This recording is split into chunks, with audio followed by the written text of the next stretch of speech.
All right. Hello, everybody. Thank you for joining me today. My name is Heaton, and on behalf of myself and my advisor at Penn State, Dr. Prasenjit Mitra, I'll be presenting our work, Learning Contextual Embeddings to Predict Player Performance in MLB. So a brief overview of what I'll be discussing today.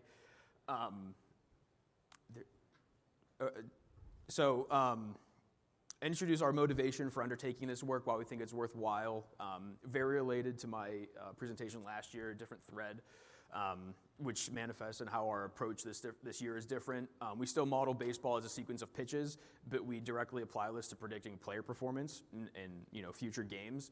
And we can get some pretty competitive predictions using only 10 games of play-by-play data as the basis for those predictions.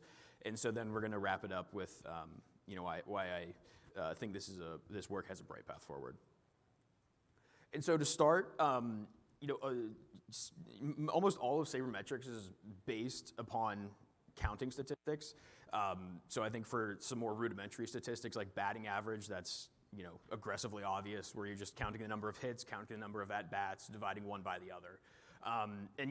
Different metrics have, they try to employ more pointed math, you could say, to tease a certain type of signal out of the data. So slugging is focused on how many bases you navigate, and there's different more advanced metrics such as WAR, which is a multi-step process, and they make some adjustments. At the end of the day, the principal inputs are these simple counting statistics, counting how often these important events occur on the field. And so you can get a lot of useful signal by analyzing this data. I think one of our judges is familiar with that, but I think there's some to be offered when you just sort of view the game through these counting statistics. So, for example, there's no way to differentiate between events of the same type. When you're counting, or when you're computing WAR, for example, you're just counting the number of times a player has a single. It doesn't matter if it's an infield single or a single on a ball hit to the wall, or if it's a single against a pitcher who's 15 base runners through 4 innings, or is it a guy who has a no-hitter going through the 8th inning and really has his stuff that day. And furthermore, you can't really recover the sequence of events as they actually happened, what actually happened on the field that these statistics are describing. So I just have a toy example of a hypothetical, sort of pseudo box score for a potential pitcher. Not a great outing, inning of work, home run, 4 walks, strikeout, and 2 earned runs. And so this, this sort of scoreline for this player could accurately reflect multiple sequences that happen on the field, but you can't tell that just by looking at that. So I have 2 examples, sequences on the bottom that are accurately described by that, but they sort of tell a different story about what actually happened. Neither are obviously great, but we see in the second one, the pitcher let up a leadoff home run and then proceeded to walk 4 players from the bases loaded, walking in a run, which is pretty frowned upon. So I think even without saying which one would be better or worse, I think providing this context is something that will certainly be useful in analysis. And so sort of seeing this bottleneck of the counting statistics, this reminds us of similar transformations in other disciplines of NLP. So in the early days of computational linguistics or natural language processing, they used what was known as a bag of words vector to analyze language. So beforehand, they would identify words that they thought would be important in their analysis. And then when they came across a specific piece of language, they would count the number of times that those important words occurred within. And so there were sort of some advances upon that where they would count the number of verbs or the number of adjectives, the number of words with positive sentiment, negative sentiment, what have you. But they eventually realized that their handcrafted features, which was what those were, really couldn't compare to giving the model the sequence of language that actually is being analyzed and let the model view that as a sequence of words and derive rich contextual embeddings for that piece of language. And so this is basically, I think large language models and ChatGPT have been in the news a lot recently. And so this is, at a high level, that's essentially the transformation that happened. And now they view word or language as a sequence of words. And so now we see that as pretty similar, or we see the current state of sabermetrics as to being in this sort of bag of events phase where there's these events that they think are important, and anytime a player is on the field and they effectuate one of these events, you add it up, count it, and you create this vector that is then the basis for all of your analysis of those players. And so clearly we think that we can gain, there's something to be gained by unraveling that into the sequence of events that actually happen, that you're actually analyzing. And so to effectuate this, we use the transformer architecture, which is ubiquitous in many fields of deep learning, again, underpinning a lot of these large language models and ChatGPT. And so what we do is we present the game with pitch-by-pitch sequences for 10 games worth of data. And so each event in that sequence or each element in that sequence is an event. And we basically, one of the big differences between the original language and sport is that at each time step, the word or word token at each time step completely describes the language at that time step. But here, to completely describe, or as completely as we can describe what is happening on the field, in baseball at that time, we describe each event through multiple input features here. So we have the game state delta, which describes the change in base occupancy, ball strike count, out count, and score count. And then, the event, the pitch type, input from sensor data, so like launch angle, exit velocity, rotation, things like that, and then some pitcher, batter, and matchup stats. And so that's how the model views each element in this sequence here. And then we have the model predict basically what happened on the field at each, let me back. So 15% of those events we will randomly mask and ask the model to predict what was there. And so when the model predicts what happened, it predicts what happened on the field, so the game state delta and the event that occurred. And then,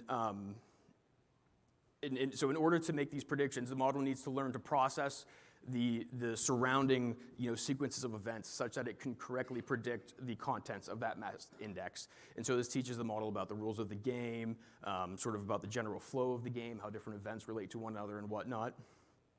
And so what we do is we also introduce these player embeddings. And so these are all, these embeddings all start the same at the beginning of processing. And we let the player embeddings tend to different parts of the sequence in which the corresponding player participated. And so the idea is that during processing, they'll start to accumulate signal or information describing how that player impacts the game. And that can help the model when it's making a prediction at the masked index. So we see in the top right there, the green player, player one, event is masked. And so the idea is that by drawing on other places in which that player participated in the game, you can make a better prediction for the events that happen at the masked index. And so this is what we call the pre-training phase. This gives the model a general understanding of the game of baseball.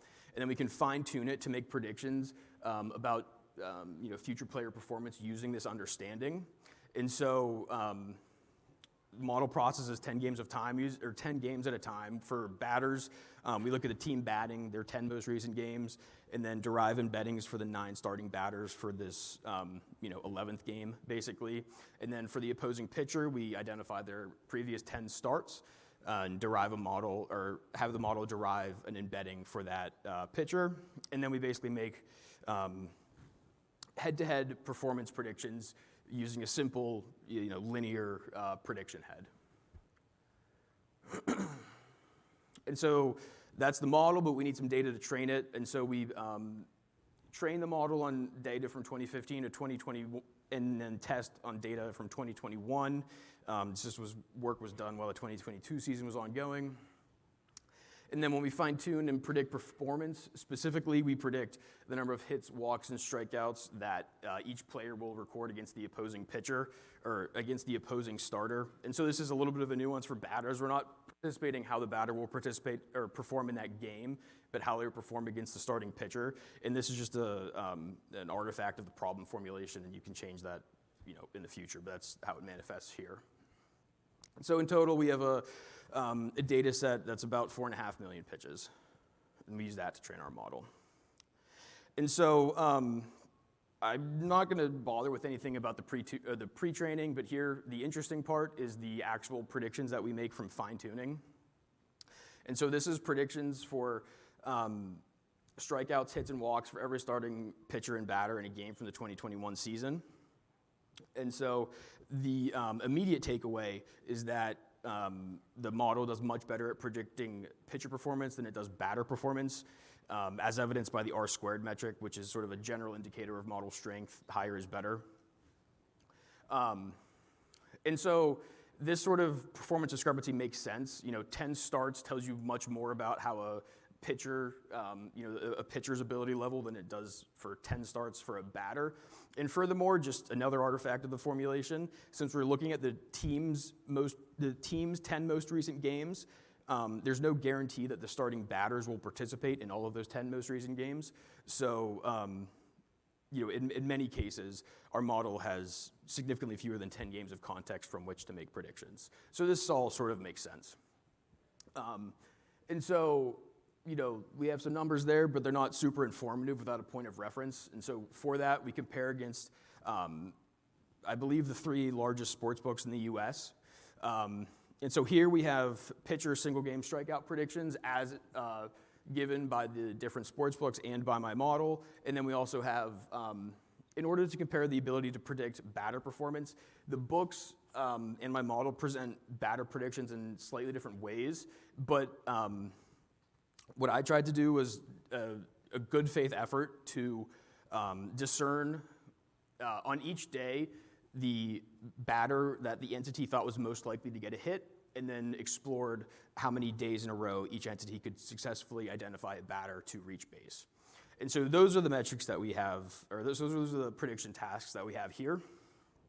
And so our model isn't the best one by any means, and that's sort of not what we're claiming, but we see that it's very close, often coming in second place.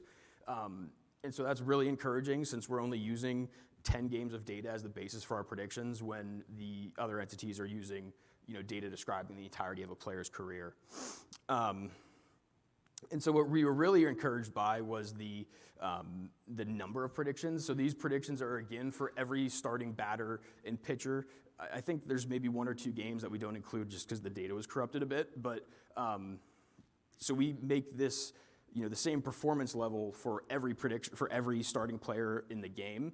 And so these books have a market incentive to offer more lines. And so we figured if they could, they would. And so this was sort of encouraging for us that there's something that our model has to offer there. And we sort of view this as the ceiling, or not the ceiling, the roof, or the floor. Yeah, thank you. The floor as what is possible. We think it'll only improve from here. And so clearly, sort of a key, point of this work, that if there's more than one way in which the event can occur on the field, then there should be more than one way in which that event is described to the prediction model or analysis model, what have you. And so here we have visualizations of some singles for the 2021 season. And so we see that there's clear groupings based on, change in score, base occupancy, and outs. But that's, pretty related to how we told the model to describe the game. It's very related to the game state delta that we present the game to the model with. But so if we look at strikeouts here, for example, we see that the model naturally identified strikeouts that were thrown in high leverage situations. So I think nowadays, leverage has a technical meaning in where the event could drastically change the probability of winning for either team or something. But here I think I'm using a more earlier version of the lingo, where it's basically where a pitcher is playing with multiple runners on base. It's a high leverage situation. So the model naturally identifies that without any guidance to do so. And there's also, to show that the model's paying attention to some of this sensor data, there's also, when you look at outs, there's groupings of ground outs and fly outs. And so, in conclusion, our model clearly learns more than one way to describe events on the field, and it can get some pretty competitive predictions using only 10 games worth of data. So moving forward, obviously we need to improve the efficacy of the batter predictions, and so I think the straightforward way is to just provide more context, and the batters will be involved in more games. You have a better representation, or we can get more directed context. And then furthermore, I know there's a lot of other work that looks into such studies the game of baseball. So if there's other, maybe work that could give you some indication of the biomechanics of the pitcher or the batter, we could also include that in the event description and give the model a better understanding of what's happening on the field. And so I also think there's some more, technical things we can do to improve the pre-training. But I guess I'll save that for another day. I think I'm out of time. So with that, thank you for your time. And if you have any questions, I'm happy to answer them.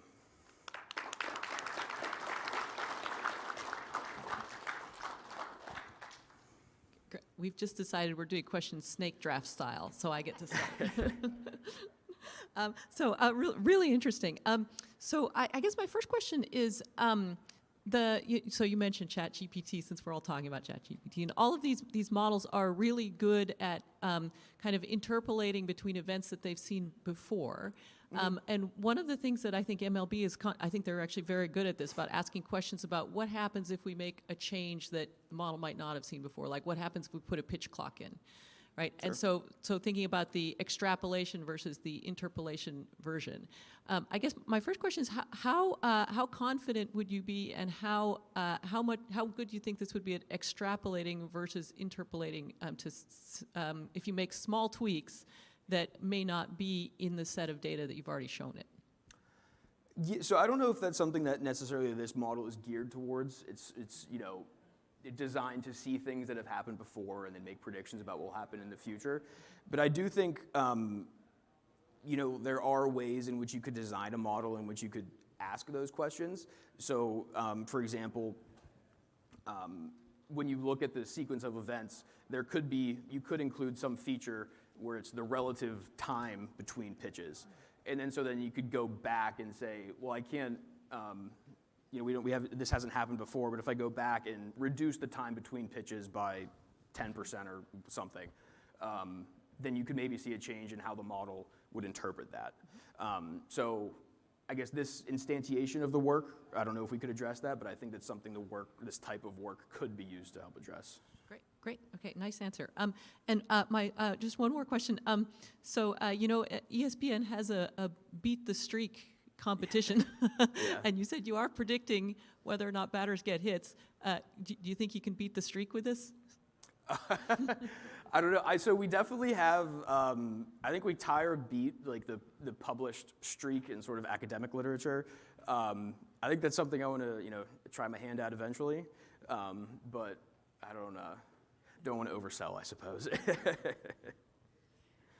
Thank you so much. This has been great and fascinating presentation. I have a question about the results you showed, and you said clearly you don't necessarily, knock it out of the park, and I appreciate your honesty there, but you mentioned the advantage being based on only 10 games that you use in building your predictions. Tell us a little bit more why that's such an important advantage. I mean, data is not a shortage here in this field, so why is that an appealing feature here? Yeah, so we chose 10 games because it was sort of we sort of viewed it as a computational and data sweet spot. So the longer of sequence that you process, the more compute you need to process that sequence, and then typically the more data you want to saturate that and everything. So we chose 10 games for that reason.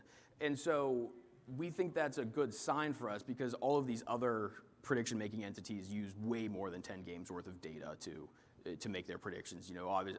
Often, at least a season's worth, or if not, the data describing an entire player's career. So we're thinking as the methods develop and we can leverage more games in the analysis, that's sort of why I was saying this is the floor of what we think is possible, and we can include more data and get a better understanding of players to make better predictions.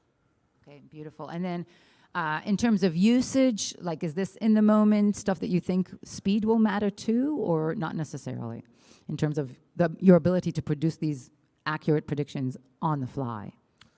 Yeah, so the predictions that we made right now are